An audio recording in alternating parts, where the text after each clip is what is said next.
Well, mate, it's a big win in the end. I guess when it gets to this stage of the season, the points come over performances, but a good second half performance nonetheless to come back from 1-0 down.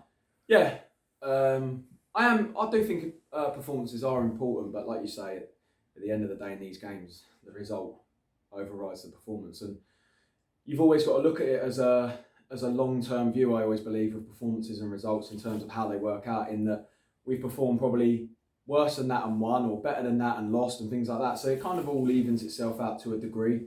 I actually thought we were okay first half, and I think it's important. It was a massive halftime team talk. It was really huge because it was important not to overreact. We weren't actually bad. We probably had a goal not given that was probably over the line. The geezers brought Brownie down, which is either a penalty and a red card or whatever. The game's totally different. And then they score a little bit of a freak goal, which wouldn't normally happen. We had a few oohs and ahs, and we played okay. And that's where it was important for us not to become result-based and outcome-based and worry that, oh no, we've been poor. We weren't poor. We weren't good, but we weren't poor. And we just said to the lads to just relax, calm down, keep doing what you're doing. And I think they half expected us to come in moaning because we were losing, but it was important that when they deserve to be moaned at, in a way, they get a bit of a moaning at. And at other times, you have to stay calm and composed and get the message across. And we did that. We came out really brightly. Kind of looked like we killed the game off at 3-1. And the last 5 or 10 minutes was really nervy. We were comfortable up until then. The last 5 minutes was only really where I started to feel uncomfortable as soon as they get a goal back. And that will happen in any level, in any game. When that happens and they start tossing 4 or 5 people forward, games become uncomfortable. But I thought, we put our bodies on the line. Cookie made a great block. We made a couple of saves and all of that. And that's what you have to do at this level to get results. You have to put your body on the line. And in the end, we got the points. So it's come straight out the blocks, didn't we? We looked almost like they couldn't deal with us. And then that showed in the quick fire 3 goals. Yeah. I thought we started the first half okay. They changed the shape quite early within the first half. They started off 3-5-2. And we just looked better than them in that shape. And then they quickly went to a 4-4-2. I presume they had watched the Eastleigh game and saw that shape, but we've worked out again now how to kind of combat 4-4-2, where you have to go a little bit more direct. And I thought we were quite direct today. I thought we were probably at our most direct, and I'm sure if we'd have lost, people would have said, "Oh, because we went sideways and backwards." But we didn't do that today. It wasn't why we were losing the game. And it's just like I say, these games are just important to win, and I'm glad the fans can enjoy it. And at the end, the scenes were good, and it was nervous, but some of these games will be. And to take stock as well, you yourself and Stu have been given the permanent job for a year now. Yeah. You've already beat last year's point tally this season with more than 10 games to play. The progression's clear there for all to see, isn't it? I know you said at the start of the season, these things take time, and this young group's only got better as the season's gone along, hasn't they? Yeah, I'll be honest. I don't want to speak for Stu, but I think it'd probably be an agreement that we're probably further ahead than we thought we would be at this point, because we know how tough this league is and how the brutal reality is that we are really at the moment as a club a top 10 South team. So to do what we're doing within this league, which other teams are trying to do full time in the league below, there's probably 4 or 5 full-time teams in that. There's full-time teams in this division that are trying to replicate what we're doing. It's a credit to everyone. It's not just us at all. It's everybody at the football club, the players, the staff, the backroom staff, everybody. It's a credit to everybody and how they've done. So yeah, I think we're further ahead than we even probably imagined we would be. But I think it's important to not get too excited at the moment, because it doesn't mean that next season we're going to go and get an extra 10 points on what we've got this season. It's hard when you don't have more. If we went and invested and we went full time and all them things, then yeah, we can expect more. But next season will be difficult. We'd like to think we can get a little bit better, but if we don't, consolidating this league for the next 3 seasons is massive for us as a football club. It gives us huge credibility within the division in terms of trying to get players. I think even this season, the exposure we're getting and the credibility from opposition fans is huge. And like I say, it's not just us as a management team, it's everybody. Everybody's played their part and everybody deserves the credit. So it's important to praise everybody involved, but we just need to keep doing what we do. We need to keep working hard, stick to our beliefs, which at times people will question, but it's coming to fruition, and yeah, it's going well. It's going well.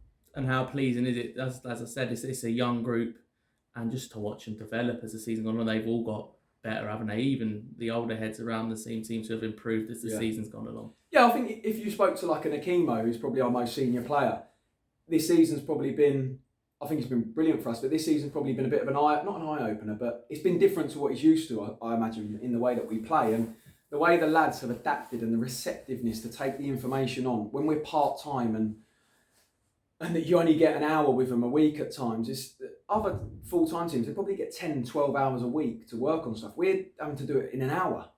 And that's where, again, it's not, we don't want the credit, it's the players' receptiveness to take it on board. And that's why it's important when you recruit players that you look at their personalities and do they want to learn and do they want to listen? Because if they don't want to listen to that hour that you've got with them, it's very hard to get the best out of them. So the lads deserve huge credit. I'm incredibly proud of every single one of them because they've come in, they've got their heads down. Even the loans of, what I like about the loans is how passionate they are about us as a club and they want to win. You see it again with a goal today. George, Connor, Aaron, Charles, they're all celebrating. And it's hard to get when you get loan players because a lot of them are just thinking about going back to their parent club, and to have that kind of camaraderie that we have at the football club is massive, and it'll only hold us in good stead. Is that big for you guys then as well? Let's say a football league manager calls you up, say, "Oh, we want to send you this guy." Is it important to you and Stu and the management team that this player's coming here with the right frame of mind and wanting to do the right things here? Yeah, well, Aaron's a good example. I watched Aaron probably 18 months ago against it was Charlton Watford at St Albans' ground, and he just stood out. Charles played in that game as well, and he was on our radar after that. We watched him there, and then you kind of doing your due diligence because you don't want to bring him in and get him wrong. And I think really our recruitment this season has been good. Like, it's been really good, and I don't think many managers would have the success rate that we've had this season. We had to bring in probably 12 or 13 players, and to get the success we've had out of them is incredibly good. So it is important you do your due diligence. It's important you watch them and you know what you're going to get from them, where you're not bringing them in and then asking them to do something that's not natural to them. It's so important that you're bringing in the right player for the right environment. And we said at the fans forum at the start of the season that our best loans and the kind of cherry on the top would come at Christmas, because the lads can't go on loan. So the clubs want to get them out, and then you get more availability, and you've got to pick the right ones, which I think we've done this season. And like I say, it's coming to fruition now. And then just going back to Weymouth, obviously they needed to win today, didn't they? But now we've moved 16 points clear of that trapdoor. Yeah. It's a very, very strong position, isn't it? Yeah, and I think people probably looked at today, and that was a message we really tried to drum into the lads during the week was, well, I say during the week, on Thursday evening, where it wasn't going to be an easy game. Like, people see, they lose 5-0, but they had to change their shape, probably down to personnel, where they went to a back four the other day, and they played like a 3-4-3 all season.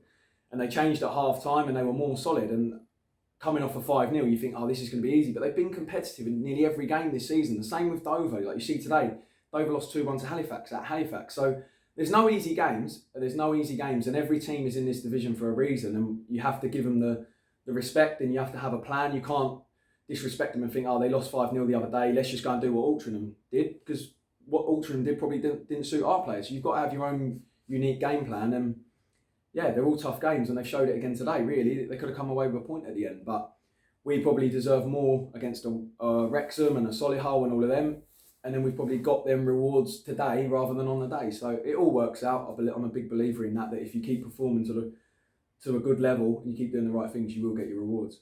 And then it doesn't get any easier Saturday, does it? Arguably against the best team in this league. They've been on fire, haven't they? Without giving too much away, what's the game plan going into that? I'll be totally honest, I'm not going to sit here and tell everyone we've worked on it. We haven't watched them and all of that. So we'll watch them. We've got a good week to prepare. When I say a good week, we've got 2 sort of hour sessions with the lads to get the info in. But yeah, I'll be totally honest, when we played them here, they're like a League One team. But maybe I'm delusional, but I honestly believe we can go there and get something, and we'll go there to try and get something. We won't just go there to try and contain. You have to respect them, of course you do. They've got good players, but they are a top team, and I do believe they'll win this division. But I believe we've got enough in the ranks now that we can go there and look at ways to hurt them, and we've got to enjoy it. The pressure's off us, all the pressure's on them. They're trying to win a league. We're kind of very close to achieving our objectives, so we have to use the underdog kind of mentality to go there and just play with freedom at times. Respect them, be disciplined in what we do, but play with freedom. Perfect. Cheers for your time, Matt. Cheers. Chris.